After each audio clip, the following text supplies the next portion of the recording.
So inoferan po tayo ng loan amount dito guys hanggang 30,000 pesos. Ito yung pangalawang text guys, buksan natin. Galing din ito sa More Gold. Congrats, your loan amount has been transferred.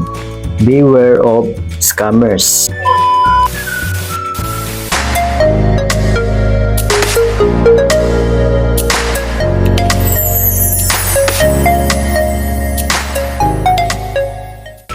Hi guys, magandang araw po sa lahat and welcome back to my YouTube channel. For today's vlog ay ibabagi ko po sa inyo ang bago kong na-discovery na cash loan app. At ang pangalan ng cash loan app na ito ay More Gold na nag-offer ng loan sa halaga mula 5,000 pesos hanggang 30,000 pesos. At ang loan term mula 120 days hanggang 270 days. At ang service fee mula 5% hanggang 10% lang daw po. Wow, okay ah. Legit kaya ito? We'll see. Kaya sundan nyo lang po at tapusin ang video ito guys dahil ituturo ko rin po sa inyo kung paano ang mag-apply. Disclaimer lang po, ang video ito ay hindi po sponsored ng More Gold guys ha. Nais ko lang pong ibahagi sa inyo ang aking karanasan sa cash loan app na ito. Bago po tayo magsisimula, sa mga di pa nakasubscribe sa aking YouTube channel, pakiclick lang yung subscribe button na nasa baba at pakihit na yung bell para updated po kayo sa aking mga tutorial videos, mga utang tutorial videos na i-upload. Maraming salamat po. So, let's go! Just watch this.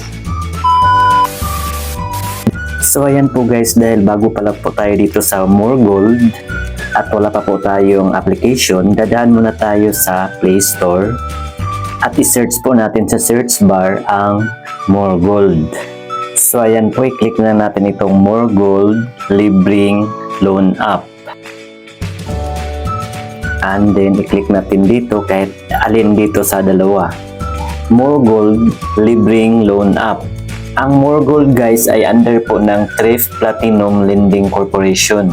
So ngayon guys, i-install na natin. I-click lang natin itong install. At habang installing po siya guys, ay babasahin muna natin ang kanilang about this app. Scroll down lang natin at i-click po natin itong about this app. Okay, what's new? Modify some permissions to protect user privacy better. So kayo na lang po magbasa sa iba dyan guys. So didiretso na lang tayo dito sa kanilang product information. So may nakalagay po dito, loan amount 5,000 pesos up to 30,000 pesos. At ang loan term niya ay 120 days up to 270 days. At ang APR or annual percentage rate ay 18% to 20%. Other fees, transparent without any other hidden fees. At ang service fee naman ay 5% to 10% lang. And we will deduct your loan amount with a one-time service fee upon disbursement. Ay ganon, sige, we'll see. So kayo na lang po magbasa sa ibang nakalagay dyan guys. I-scroll down muna natin at dito sa baba. So dito sa baba may nakalagay na SEC registration number. So registered naman sila at may mga contact information din kung may mga problema po tayo sa ating loan. So ngayon guys, balik na po tayo dun sa taas para makapagsimula na po tayong mag-apply. At ayan po, installed na po siya. I-click na natin itong open.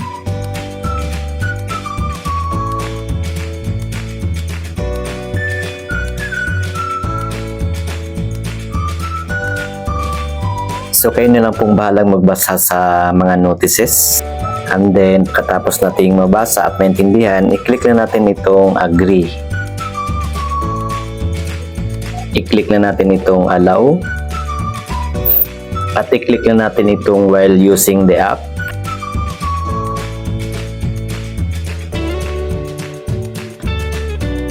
And click allow pa rin.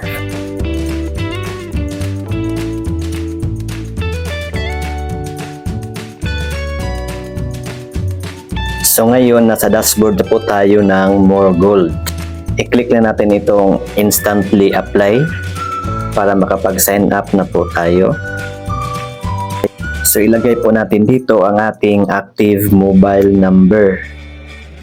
At pagkatapos niyan, i-click natin itong may maliit na bilog dito sa baba para malagyan ng check to prove na we have read and agreed with that privacy policy. At pagkatapos niyan, i-click natin itong next. Register new account.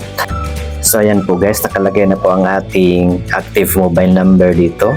At pagkatapos niyan, i-click natin itong send dito sa gilid para masindan po tayo ng 6-digit verification code.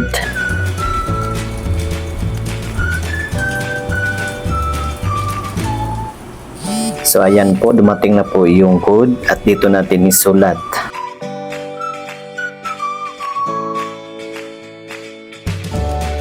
At pagkatapos niyan, gagawa po tayo ng new password. Ang gagawin po nating password guys ay mula 6 hanggang 20 characters. Kasama na po dito yung mga litra at mga numero. At pagkatapos nating makagawa ng password guys, ay i-click natin itong register. So ayan po, ibinalik po tayo dito sa dashboard. So ngayon guys, mamimili na po tayo kung magkano ang ating hihiramin. So inoferan po tayo ng loan amount dito guys hanggang 30,000 pesos. At dito sa baba, may loan length. May dalawa po tayong pagpipilian kung ano pong termino ang gusto natin. 120 days ba or itong 270 days. So dito muna tayo sa amount kung magkano ang gusto nating utangin.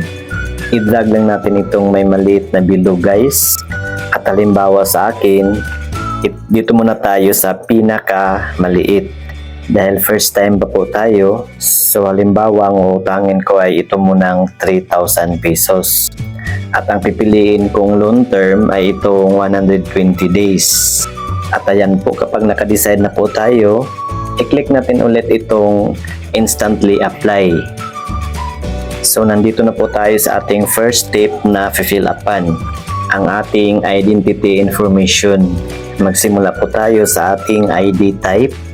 So ito po yung mga valid IDs o mga government IDs na tinatanggap ng More Gold. Pinutin lang natin itong arrow.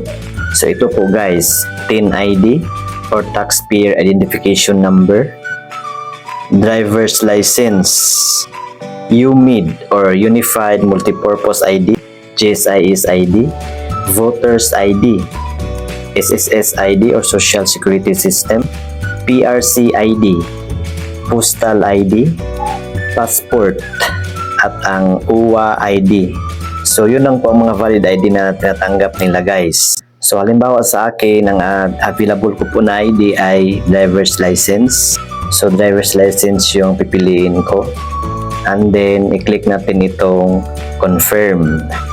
Next po ay isulat po natin dito yung ating driver's license number. So number po ng ating valid ID. Pagkatapos niya ng ating birth date, pindutin lang natin itong arrow para makapili po tayo ng pitsa, buwan at taon kung kailan po tayo ipinanganak.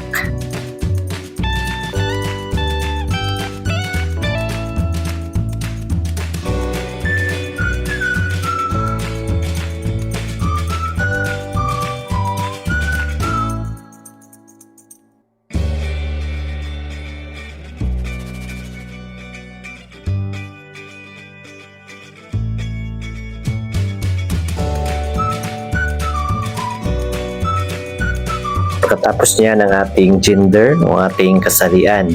And next po ang ating first name, ang ating pangalan. Next po ang ating middle name. Sunod ang ating last name.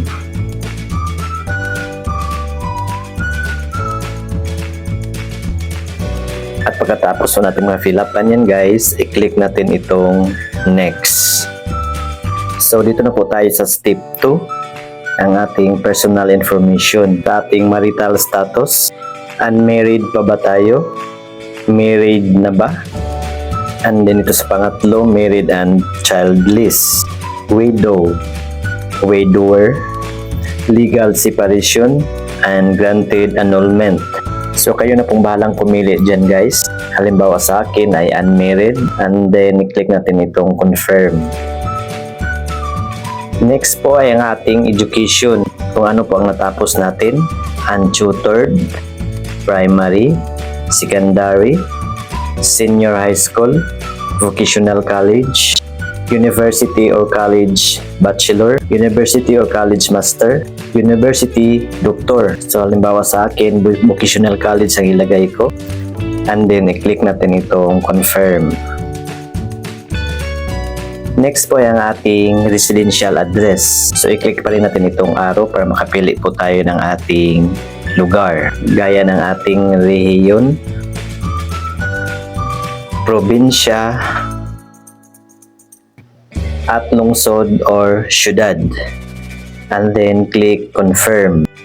At dito naman sa detailed address guys, pwede nating lagyan dito kung anong barangay tayo, kung anong purok, sitio, or numero ng ating bahay at iba pa. At pagkatapos niya ng ating email, at pagkatapos niyan guys, maghingi po sila ng ating second phone number. At pagkatapos niya ng ating social media account, pindutin na natin itong may arrow dito sa gilid para makapili po tayo kung anong social media account meron tayo. It's either Facebook, Viber, WhatsApp, and Skype. So halimbawa sa akin ay Facebook yung ilagay ko, and then i-click lang natin itong confirm. At pagkatapos niyan, ilagay po natin dito ang ating Facebook account. At kapag natapos na natin lahat pilapan itong step 2, ay click na natin itong next. So dito na po tayo sa step 3 guys, sa ating work information. So ilagay po natin dito ang pangalan ng ating pinagtatrabahuan. Next, ang ating pay period, kung kailan ang ating sahod. I-click na natin itong arrow para makapili po tayo. Monthly ba? Once 2 weeks? Weekly? Or daily? Halimbawa sa akin guys, dahil twice a month po ako magsasahod, ay ilagay ko po dito once 2 weeks. And then click confirm. Dito naman po tayo sa ating payday. So ilagay ko po dito sa una ay 15. And then click confirm. At dito sa pangalawa ay ilagay ko 31. Kasi every 15th day and 30th day of the month ang sahod ko. Next po dito sa ating salary, kung magkano ang ating sinasahod. I-click natin itong arrow. So ito po ang pinaka-importante dito guys, kapag mag-a-apply po tayo ng mga loan application. Kung maaari ay mataas na sahod ang ating ilalagay dito. Lalo na hindi po sila nanghihingi ng payslip or proof.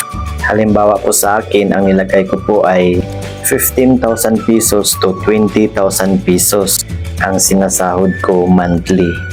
And then click natin itong confirm. At pagkatapos niyan, ang contact number or phone number ng ating pinagtatrabahuan. And then ang address ng ating pinagtatrabahuan. So kayo na lang pong bahalang pumili dyan. Then click confirm. Next po ay ang detailed address, kung anong barangay, anong street, anong building number. So ilagay lang natin dyan. Kailangan pong walang blanco guys. So pagkatapos nating mapilapan lahat, i-click lang natin itong next para makapagsimula na tayo sa step number 4. So dito na tayo sa step number 4 guys, sa ating contact reference or character reference. Or ito po yung tatawagan nila kung sakaling hindi tayo makukontak. So dito sa contact number 1, ang relationship na dapat nating ilagay ay i-click lang natin itong may arrow. Kung ang contact number ba ng ating father, ang ating mother, ang ating asawa. So yun lang po guys, itong tatlo. Kung single pa tayo, ay itong dalawa lang pagpilian natin, itong mother at saka father. At kailangan nakasave na po yung phone number nila sa ating phone contacts. Kasi doon po kukunin ng kanilang system. Katulad nito guys, nakasave na po dito ang phone number ng aking papa. At ayan na po. Dito naman sa contact number 2, ang pwede nating ilagay ay pwede ng ating, kung may mga anak tayo, pwede ng ating mga kapatid, kaibigan, or kasama sa trabaho. At dito naman sa contact number 3, ang kailangan nila ay ang ating contact number ng ating papa, ating mother, asawa, ating kapatid. At dito naman sa contact number 4, ay ganun pa rin po, pwedeng mga contact number ng ating mother, father, children, friend, and colleague. At same pa rin sa contact number 5. So kailangan po ay may mga contact reference po tayong 5 guys. At kailangan pong makumpleto po natin itong 5 contact references.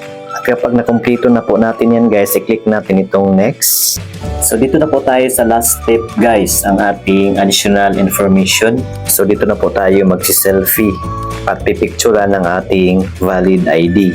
So dito muna tayo sa ating selfie guys. I-click na natin itong may check.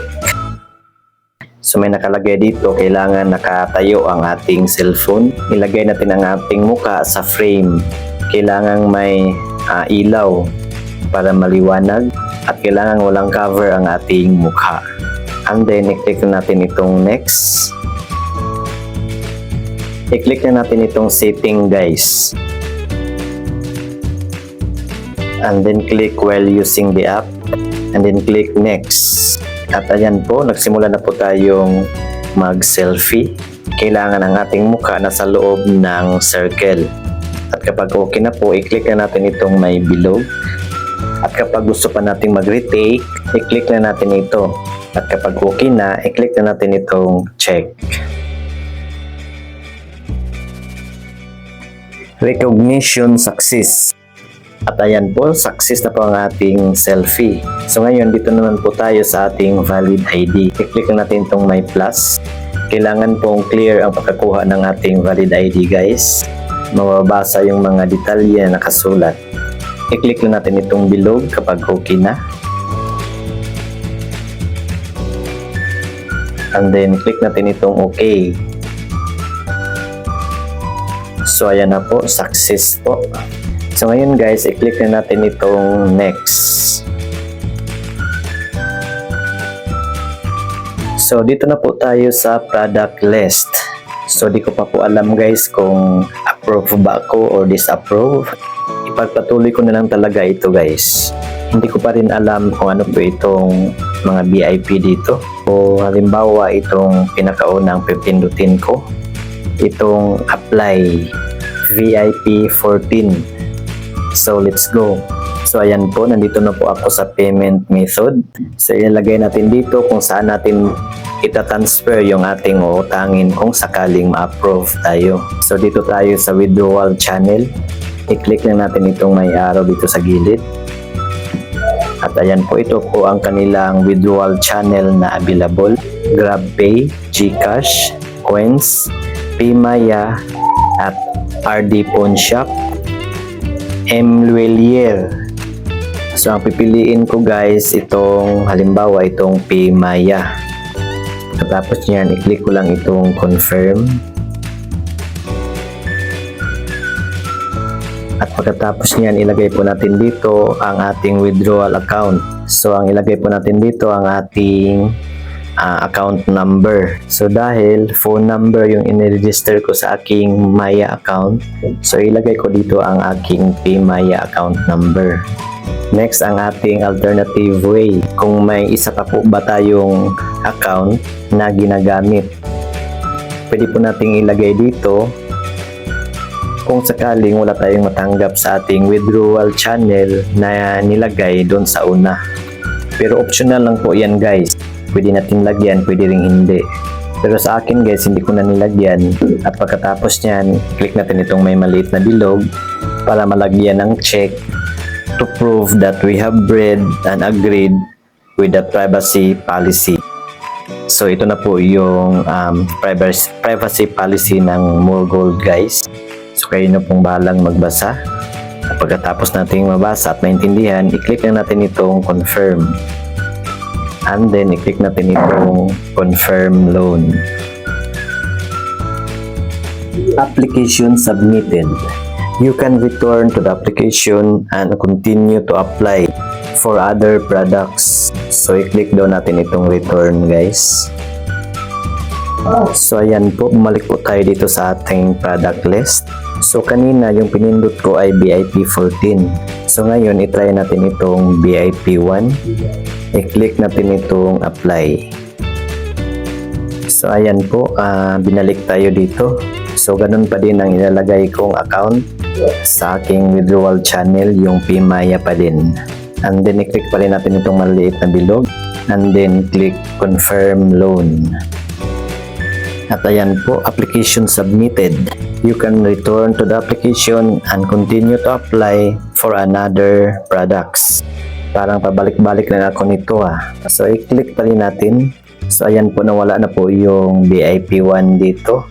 At parang kinakabahan ako dito Okay, sige, patuloy pa rin tayo guys. Subukan talaga natin itong cash loan app na ito. So ngayon guys, babalik muna tayo doon sa dashboard. At parang wala pa talagang response guys. So mag-explore muna tayo dito sa kanilang application guys. I-click natin itong mine. Personal information completed. So nakasulat na po dito ang ito na po ang aking More Gold account guys. So ngayon guys, papunta po tayo dito sa aking bill. So empty pa po ang aking repayment. Empty pa rin dyan. Ito naman po sa pending. So ito na po yung mga pinindot ko kanina doon po sa product list guys. So nakapinding pa po siya. In progress pa po. Wala pa namang nag-fail. So hihintayin ko lang guys kung ano pong response ng More Gold sa application ko. And to make the long story short guys, ay may na-receive na po ako na text messages. Itong una guys, basahin natin. Congrats! Your loan amount 3,500 has been transferred. Wow, ganun lang pala yun. Wala pang isang oras guys. Naka-receive na ako ng text galing sa More Gold. Ito yung pangalawang text guys. Buksan natin. Galing din ito sa More Gold. Congrats, your loan amount has been transferred. Beware of scammers. We don't have FB page and we do not accept personal bank transfer. So meron naman po silang contact number sa kanilang customer service guys. So ngayon guys, i-check po natin ang aking PMaya account kung totoo po bang na-transfer na nila yung inutang ko doon. So ito po yung laman ng aking PMaya kanina guys. So i-refresh lang natin kung may napasok ba na pera. Ay, oo, legit po siya guys. Transfer po talaga nila guys. Kaya lang, 2,000 pesos lang po ang natanggap ko. Nako, nasaan ang 1,500? Yan na nga ang sinabi ko. So ngayon guys, balikan po natin ang aking More Gold account. Tingnan po natin doon kung ano po yung mga binawas nila. Punta po tayo sa ating bill. At ito na po guys, may nakalagay na po sa aking repayment 3,500 pesos. At pending pa po yung VIP 14 na in-applyan ko. At failed pala yung isa, yung VIP 8. Ayun, dalawa na sila. Buti na lang na failed. Dahil kung hindi, napakalaki ang babayaran ko. So balik po tayo dito sa aking repayment guys. I-click po natin itong repayment. Ito pala. Application amount 3,500. So ito na po yung loan information na huli.